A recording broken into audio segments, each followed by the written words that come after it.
Hey, welcome to the Elders Corner. Hi, my name is Nessa the Holistic. I always use my whole full name, but it's Nessa the Holistic. How y'all doing today? I am feeling good. Happy Halloween. Oh God, don't y'all start. Don't y'all start. We're gonna get to that. Yeah, and I do celebrate Halloween. I don't celebrate Halloween in the content that you think, but I do celebrate and I love a party. So I don't care about none of it. We're going to address that later, So, y'all like it though? I'm cat in the head. Now, my little cat suit's a little cat in, so I turned it into a cat suit. Last year I was a cat. I can't tell you the name that I used during those times, but today I'm cat in the head, from Dr. Seuss. So, I like it. You see, I'm feeling goofy.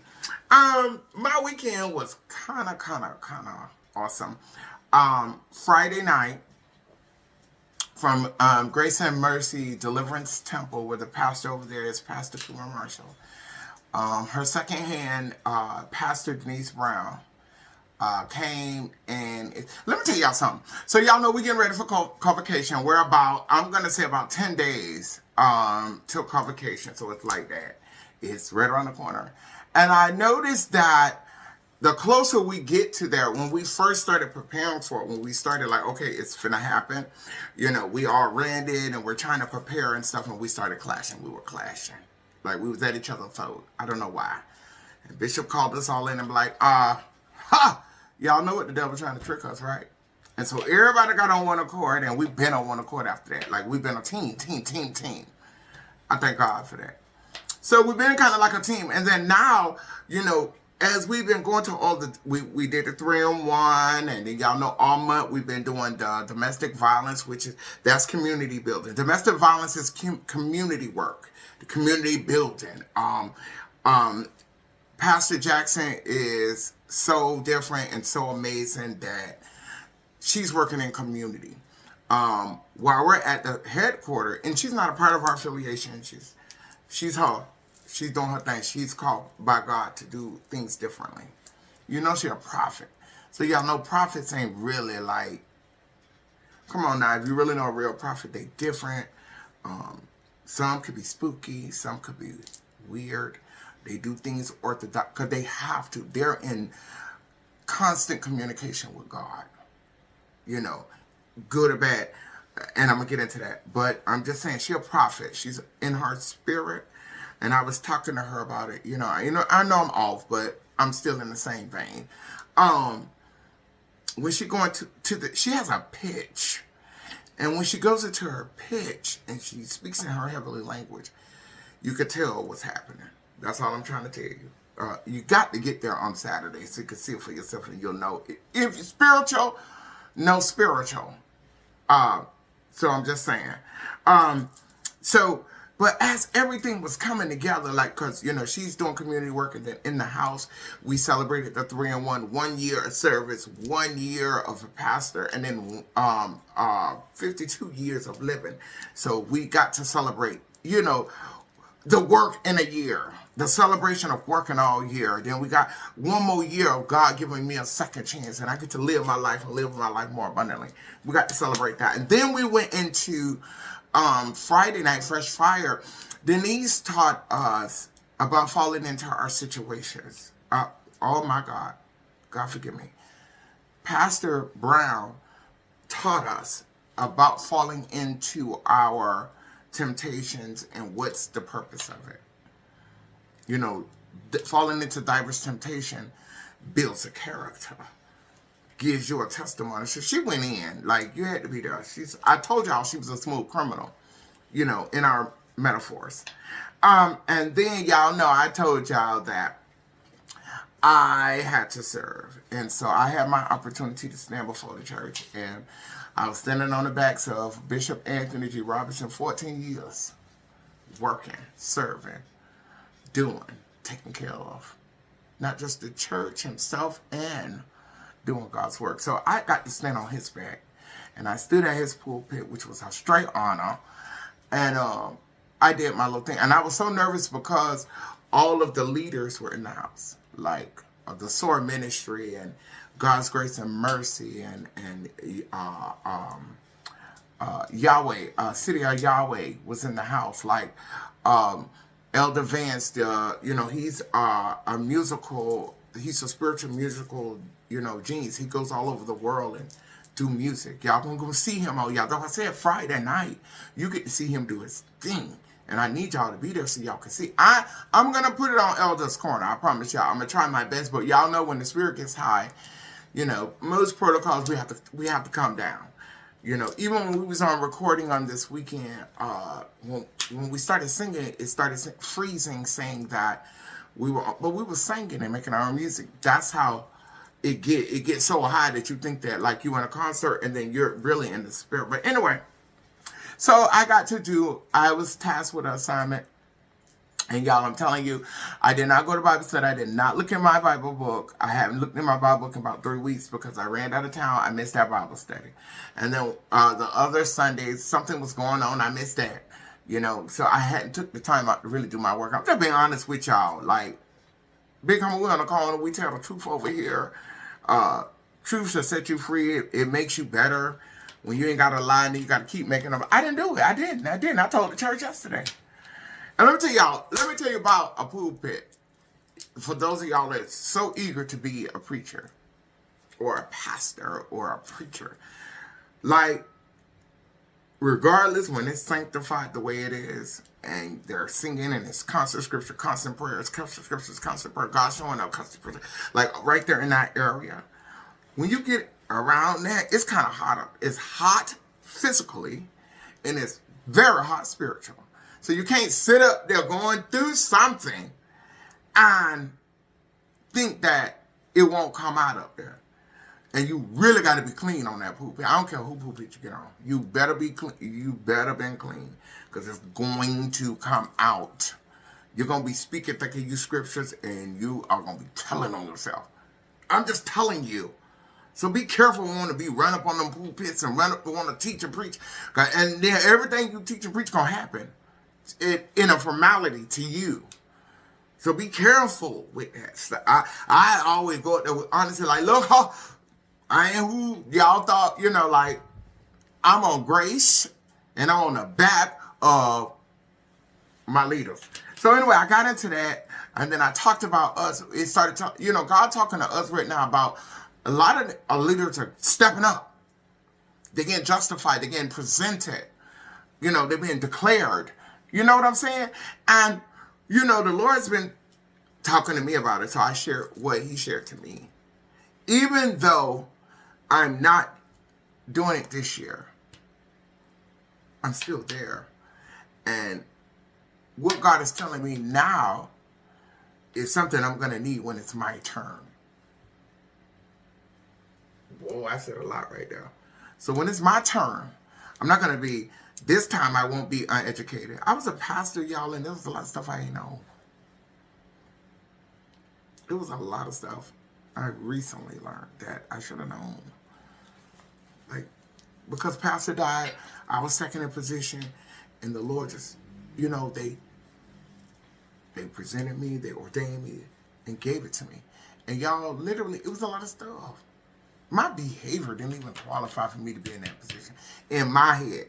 Everybody, oh, you're in the church and you da. No. Because we're going to be honest. Now, we can encourage somebody to that place knowing that they know they ain't ready. And know that position is so heavy. You mess up on you, that's one thing. But what happens when you mess up them? That you say you leading, you gonna pay for that. They're not paying for that. You is. The blood on your hand. And so, thank God nobody really filled up the church.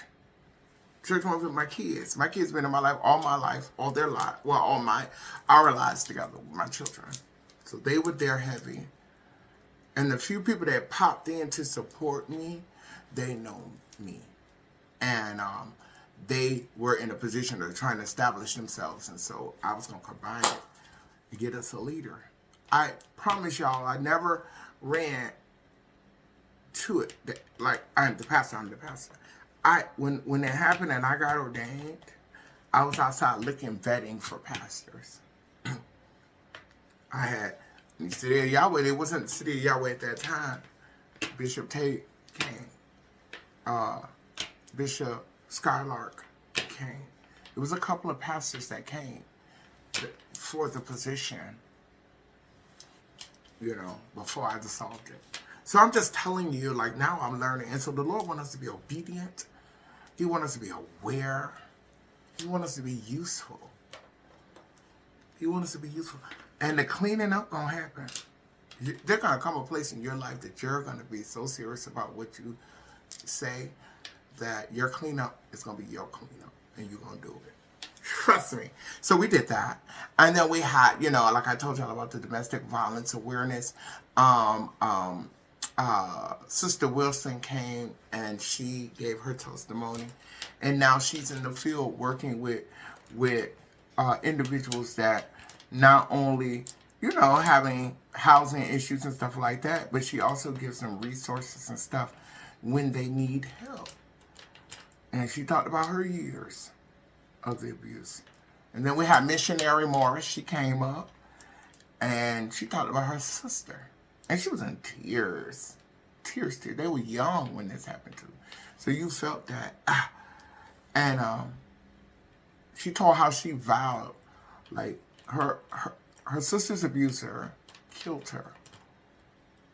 And it damaged the family. And it messed Minister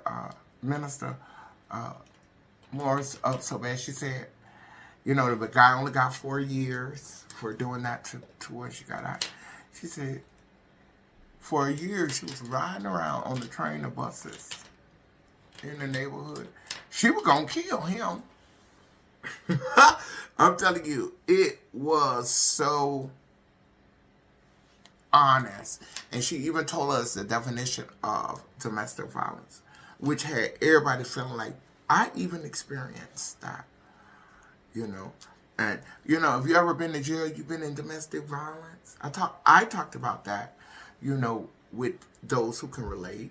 And, when you go to jail, like everything that's in that little comfort space is your area that you're habitating in.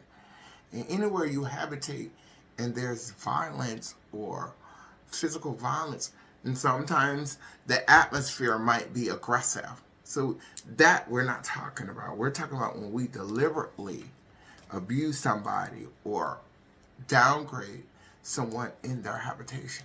And when we habitate together. So that little square, and you be acting up like the brothers was talking about that. And the food, she fed us, girl.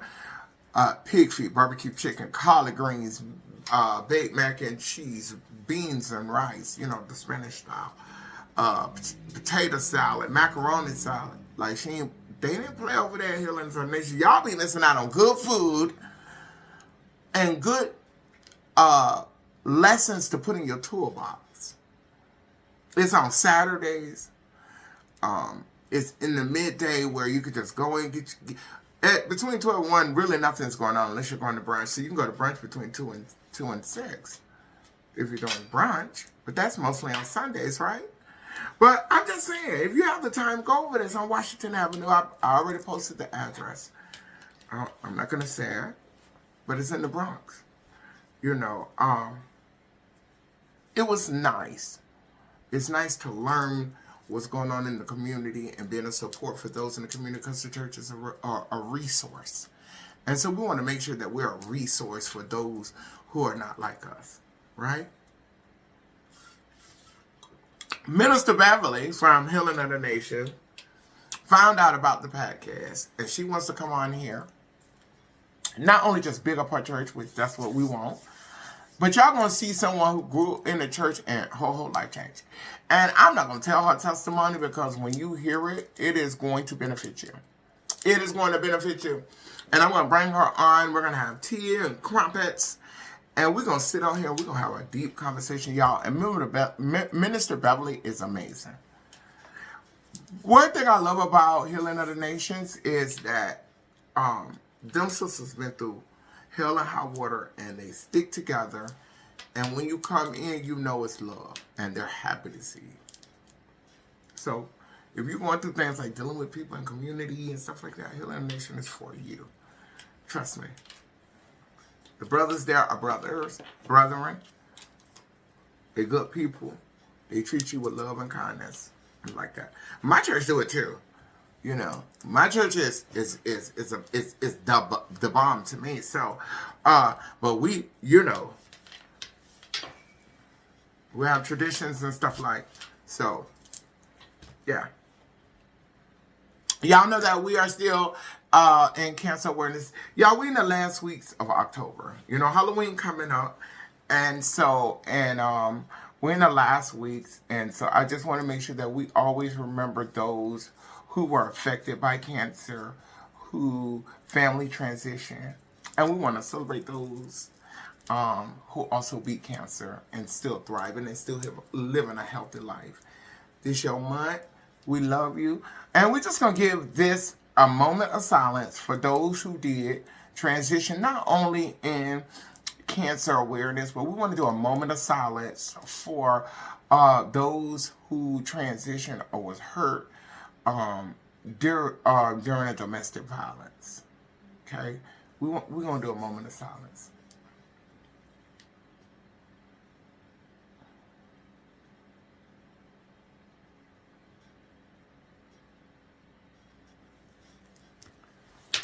Yeah, I feel good when we do stuff like that. It's reverence. It shows support. It shows love. It teaches people, like, sometimes support is not always asking them questions. Sometimes just sitting there quiet for somebody, just physically being there for people makes a difference. You know. Y'all, I want to talk to y'all about, okay, you know, it's Halloween time. Cat in the head. Yeah, cat in the head. And so, Halloween, for us Christians, for us believers, Muslims, even Judaisms, it's a no-no. You can't do it. You're not supposed to be doing it. But I'm just going to give you some history on Halloween. Halloween started 2,000 years ago. Halloween was a festival that derived from All Hallows Eve, which they celebrated two things. They celebrated the All Hallow Eve, the celebration of the dead. Wiccans used this time to do witchcraft. A lot of demonic entities that work witchcraft, sorcery, roots. Y'all know, name them. All those great or religious that people follow, it's their time. This is when the moon gets full and they're doing all of this, right? All Saints Eve is the same day. And that is where they celebrate the righteous or the saints that died or was murdered for what they believed or what they did in the community. And that's more Catholicism. Right? So you have both of those days celebrated in this last, on October the 31st. And it originated when it was 2,000 years ago. It was the end of your growing season. It was a time that the farmers no longer had the ability to grow certain crops. And so certain crops, now it was harvest time. They harvest because they were preparing for the winter and going into the spring where they have to put more down to supply for next year because they did everything annually, right? And so now the growing season is over. We're going into work season. My God, that's spiritual. Still spiritual. And went into work season harvesting. It was the beginnings of the harvest. So when they get to Thanksgiving or the time, Thanksgiving time, Indigenous Day, that festivity time, they were preparing for winter. They were celebrating that the work was over. So you got to understand some of the content or characters of what we celebrate. I don't celebrate the dead. The only dead that you could, if you want to imagine dead, is when Jesus died for 3 days and he got up. We celebrate that, and I don't think that's what they were talking about. Because we really celebrate the resurrection, that he's still alive. It was because he lives, that's why we celebrate it. But that's not why I do it. I do it for the innocence of the kids. I like playing dress up, so I dress up. Am I going trick-or-treating? Trick-or-treating derived in I think it was the 1800s, where they were knocking on the door. It wasn't knocking on the doors for candy. What they did was, they said on Halloween, October the 31st, they would put candle and food in the front of the doors, and it was a Tommy knocker, which was considered their ghost, or their relative would come and visit with them. Okay, so that's the paganism thing that they did. Or they would go to the grave, light the candle, and feed the grave, and hope they would knock on their door. So that's where you get trick-or-treating or door knocking for candy. And then in our modern time, and in our popular culture, or pop culture, it went from that to, it was just, your neighbors. It was a community thing. You turned your light on, and the kids would knock on your door, and you would give them candy. Okay. And I think we did that just so that we can have community with our neighbors. The same way we light up the house for Christmas. So everybody know that for us believers, we light it up because, the Northern Star, that Jesus delivered, they put the manger out, the negativity with the angels and stuff. So we celebrate Christ. And they say that ain't his birthday. Listen, if my birthday was on January the 25th, right, I decided to celebrate my birthday on January the 30th. Is it still not my birthday celebration? Because I wasn't born on the day? Okay, you figure that out. That's your issue. That's not mine. They say that that's what it is. I'm going to rock with that. I know the truth. My God. We on Halloween now. No, we going to Thanksgiving and we going to Christmas. And I promise you, I'm going to have on my Santa helper outfit for the Christmas episode. And on Thanksgiving, I don't know if I'm going to be an Indian. Well, I don't know if I can ever be a European now that I know so much about them. So, I don't want to be no pilgrim. I like my black skin. Back to Halloween. So, I put it on just to have fun. I put it on because we do have an episode that we are having fun. We live in a reality. I'm not giving out candy. I'm not going trick-or-treating. I'm not going to no Halloween parties. I'm not going to do it. And I'm just saying this for the church people who probably going to have a little issue because I'm cat in the hat. And I'm talking about Halloween. Bring back Hallelujah Night. Bring back something for us Christians so we can bring our kids. We don't want to do the tailgate Christmas thing. We don't want that. Do something for us those days so we can all come to the church. Do something for us. And don't make it about, we are going to come to the church and celebrate God, and we want to always keep him first. We always want to open with him and close with him while we're together. But let's have fun doing it, for the kids and for the adults. We got to make, not only church, for me, church should be a place that we get strong and we get right with God and we change our life and we become this vessel and we become this being of the Lord. But we also need to be adaptable. We also need to be fun for our youth and for our young adults. You know what I'm saying? I remember back, Church of God in Christ used to do stuff. I remember we used to have skate night. Yeah, they played all Christian music.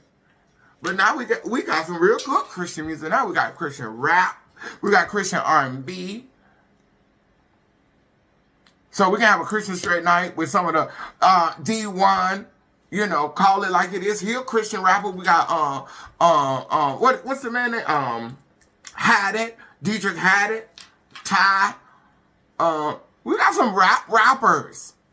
Uncle Luke. Not Too Loud Crew, Uncle Luke. I mean, Uncle Reese. I don't know why I keep calling that man Uncle Luke. It's Uncle Reese. It's Uncle Reese. He raps. Like, we got some bad Christian rappers. Right? Let's figure something out for the youth. That's why they don't want to come. All they want to do is TikTok. Let's figure it out for them.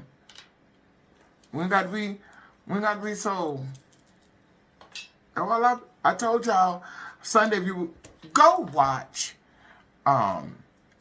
Elders Corner Sunday service when we in the church, and the Lord let me be his vessel that day. We went into the book of Matthew, chapter 12. I'm in my spiritual part family. So, those of y'all don't want to go to church here, I love you. I'll see you next week. In Matthew 12, Jesus was speaking to the leaders, and the leaders kept coming to him looking for a sign. It was just evident that every time, that we look in the scriptures, when the Israelites got a chance to be with God and talk to God and see God hand, physically see God hand, got to physically see God do his work. They got to walk on dry land and watch the water be standing up beside them. Like, they got to know every step that they made in the daytime. It was a cloud in the day and a fire at night, that they really, literally look up in the sky and see God walking with them.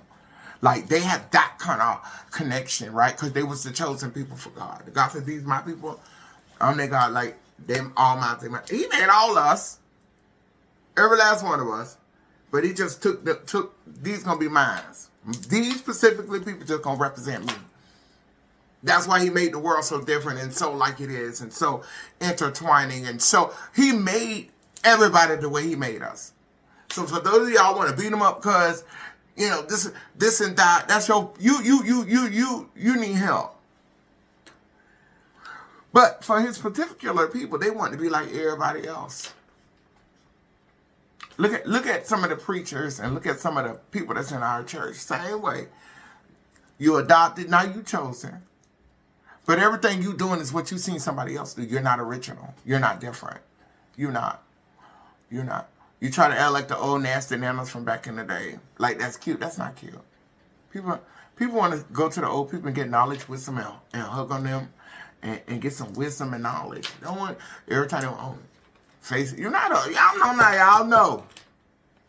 I'm just telling the truth. And if I'm lying, tell me I'm lying.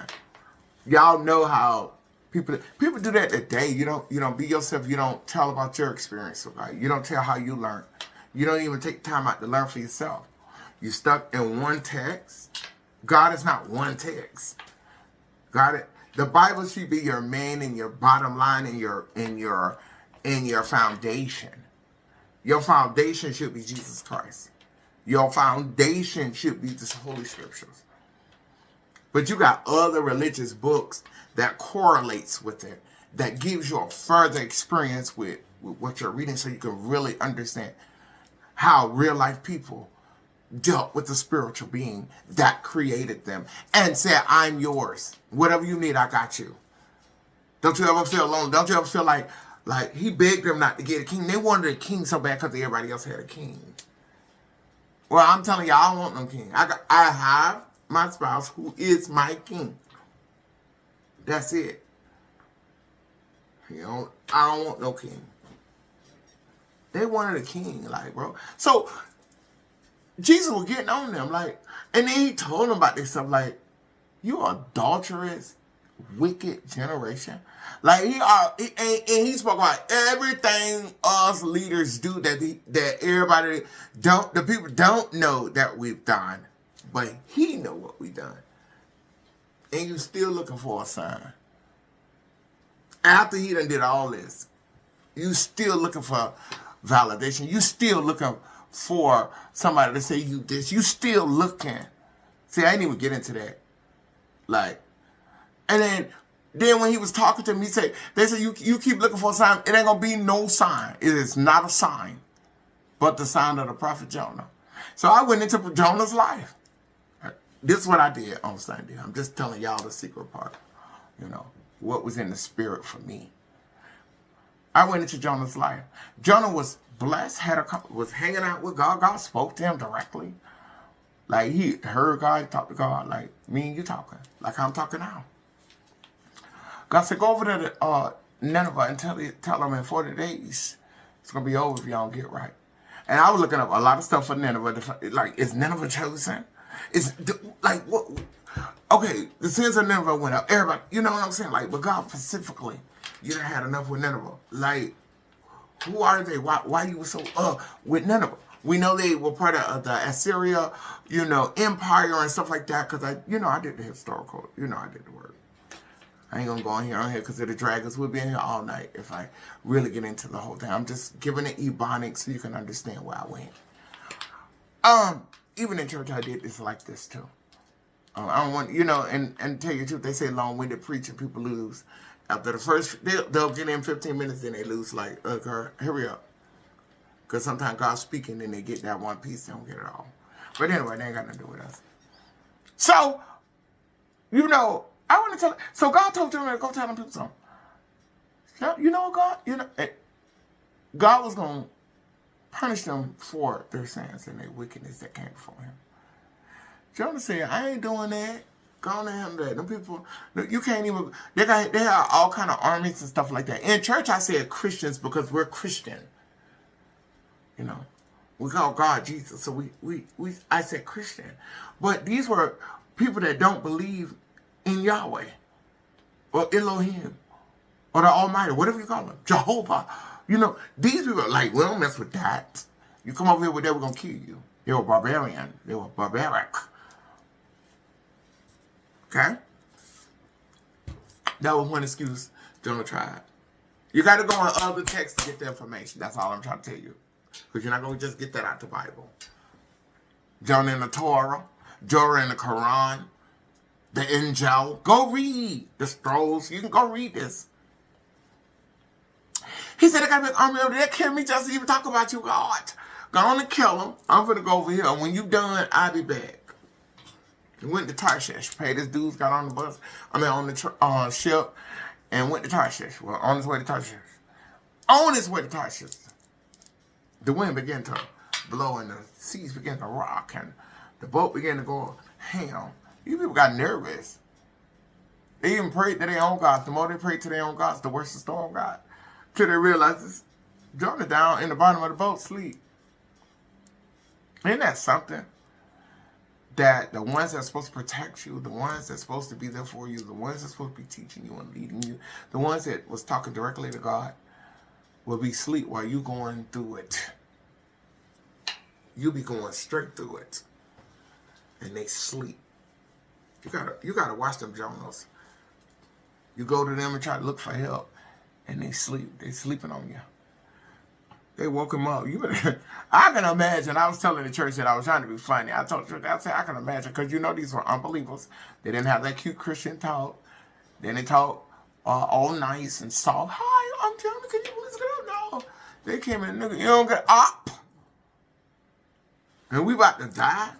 What's up with you? Who you is? Like you down here asleep. We around here beating the boat up and flipping this thing about to flip up. We out of here, cuz. Who you is? He said, I'm a Hebrew and I'm running from God. They told me, bro, you better pray. Pray right now. Why? Listen, I seen it. I seen it. Even when you think you can run from your calling, even when you think that you ain't going to do what God told you to do, how you end up being the one still end up doing it. It started on the boat. Now, the people on the boat got saved. Okay. They denounced them gods. They rebuked them gods. And they said the only God they're going to serve is the God that was able to stop the winds and the waves to be calm. Jonah said, throw me over. I'm going to die. Jonah was still adamant about not doing God's assignment. I'd rather die. Let God kill him and me. Like, I ain't going over there. Jonah was something. And it do show you the human characteristics of Jonah, that how we play with God, like God wanted us. Like God don't have the power to kill the body and the soul. Take you straight up in your memory of you. Wipe your the whole thought of you out of everybody's head. That's how, God could do us like that. He ain't like that. We even understood yesterday in the Ark of the Covenant, the one that was in the tabernacle, in the holies of the holies, where the priest had to put on the shofar with all the little jewels on it, and they had to put the bell and the rope on his feet, and so he would go into the ark where God was sitting at. God sat between them two angels, right? Oh, that was a throne. Y'all, They don't even know what the Ark of the Covenant. It was God's throne, earthly throne. And the priest would go in there with the bell on them, praying, interceding for us. And if he had done been messed up, my God. Oh boy. Oh boy. He died on the spot. And anybody who went in that room in the Shekinah field would have been dead too. So that's why they had the rope and the bell. When he hit the ground, that bell go to tingling. They just pull the rope, pull him up out of there. Okay? But in that throne, there was 2 books. One was the ordinance that Moses did in Mount Sinai. And the other tablet was every sin man was going to commit. Y'all better start reading y'all scriptures and getting y'all Bible and understanding it in the language that you understand it. You see how I'm talking to you? How I talk to you? That's how you got to understand it for yourself. So you can really understand what's going on. I commend you to do that. Put it in English. You know how to... listen, these computers right now, take it out of these going down and put it in straight English language where you can just get it.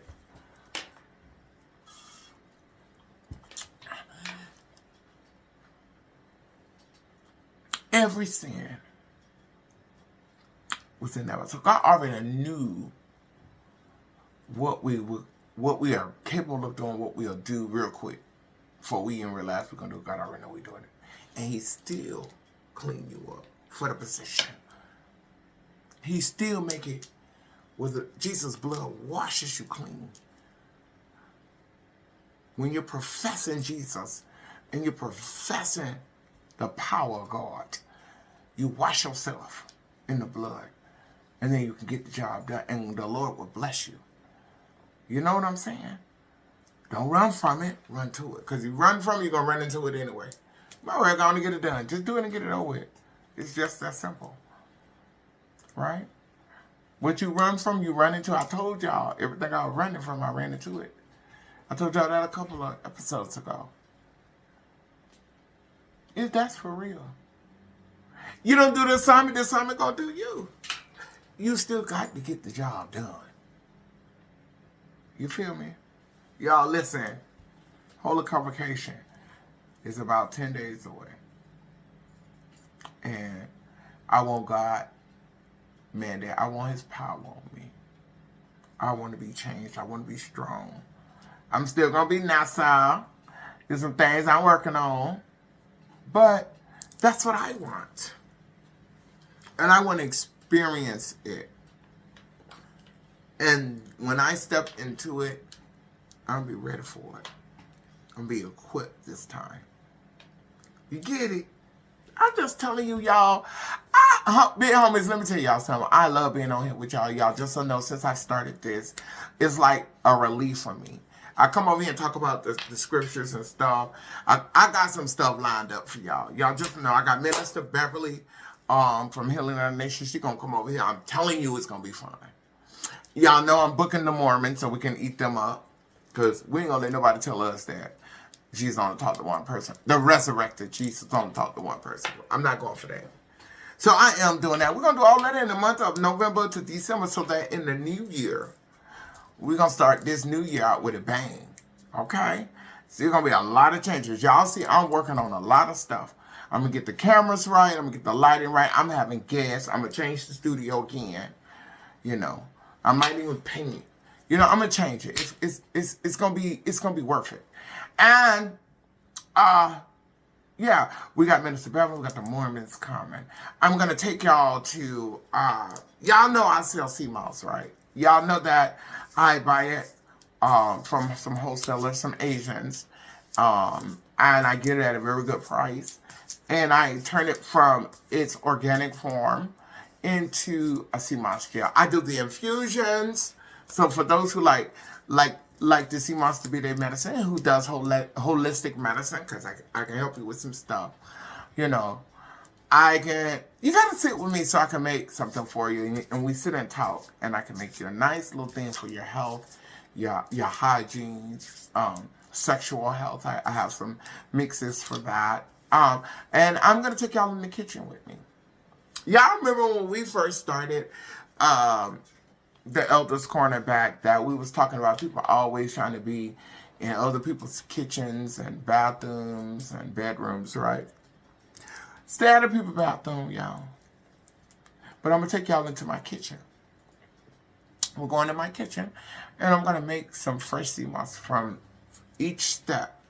I ain't going to give y'all all the game, but y'all going to get to see it where it starts, after it's clamped, because it takes it to real processed sea moss from the sea that has been salted before it's dry freezed and put it. I get it in that condition. Okay, so it takes me 2 days to get that salt out of it. That's the kind of sea moss I get, real organic sea moss from the Caribbean islands, and I just got a new batch of Irish sea moss. Okay, and so I'll show y'all the process. You know, I sell it, I make it. I've been giving some stuff away to some of the people that's always bought it from me and supported me.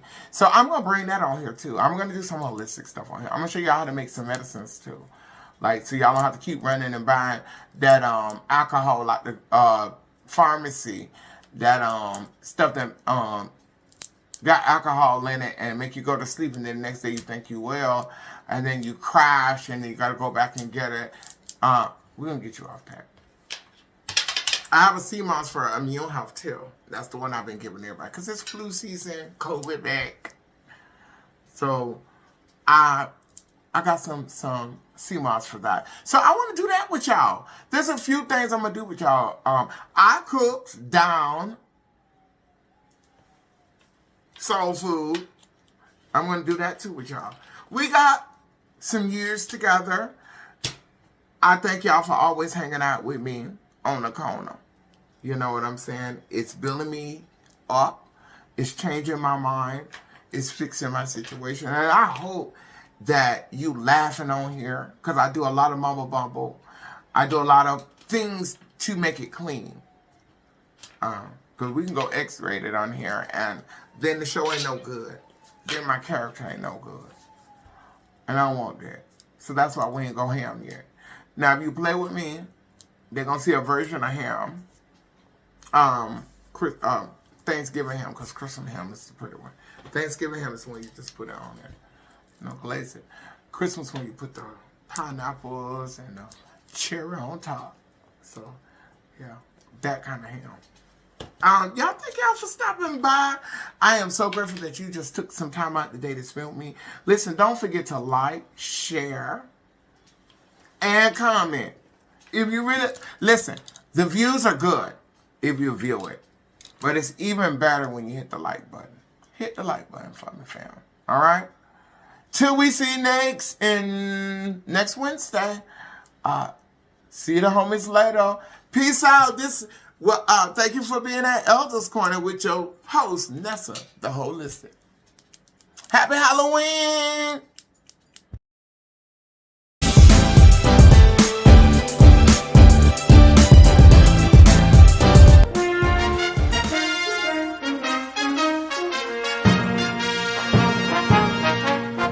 We want to invite you to join us for a time of celebration, high praise, worship, and fellowship. We are praying that the Holy Spirit will move like never before and do what the Spirit has done throughout the ages. Bring us together as on the day of Pentecost, so we welcome and honor you to come and be a part of our holy convocation and concert.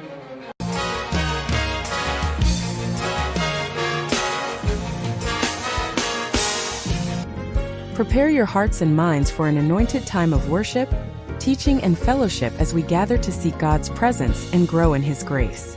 This year's theme focuses on pursuing God's mandate. Together, let's usher in and experience the amazing ministry in song, mime, and dance. During our Saturday concert, we will hear a good word from the anointed apostle Shaniqua Goodman from the Shaniqua Goodman Ministries.